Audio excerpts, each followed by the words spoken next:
When I was a teenager, I used to sell stuff on Facebook Marketplace from time to time, and my grandma wanted me to sell some of her postcards from her youth, and I said yes. So I listed them for about $300, and I had this guy who reached out to me and said, "I'll buy them for the full price, but I'm legally blind, so I can't drive. So you have to come to me an hour away, and you can sell the postcards." So we go there, and his redneck-ass wife lets us in and then lingers around like a ghost for the whole time.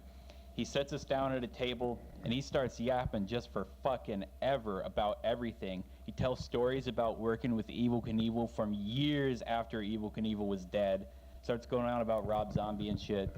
And then eventually he goes, "I'll give you $200 for them." I said, "Well, we agreed on $300, so that doesn't make much sense." And he goes, "Well, what else do you like?"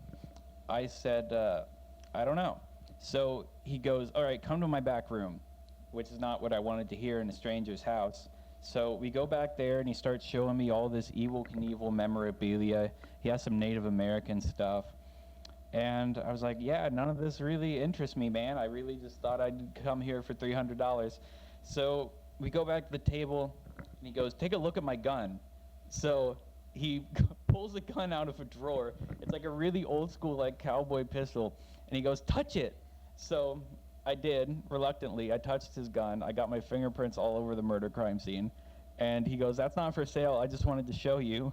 So then he pulls out a knife, and I recognized that this knife was the same one used in the movie Scream. So I thought, okay, I'm getting the fuck out of here before he puts 9mm in my skull. And I'll just take the knife, I'll take the $200, and then I'll get back home nice and safe, not on the news. So I took this knife, I got home. My dad, who came with me, was like, "Dude, you almost got me killed." I was like, "Yeah, me too." So I got home, and I realized the knife had some blood on it, so I cleaned it off. I assume he just used it for hunting and not manhunting, because he probably made skin wallets. And yeah, I got 100 of the $200, and then my grandma took the other 100, and that's the end of the story. I always like to share what life lessons I learned here, and that was to not sell stuff on Facebook Marketplace.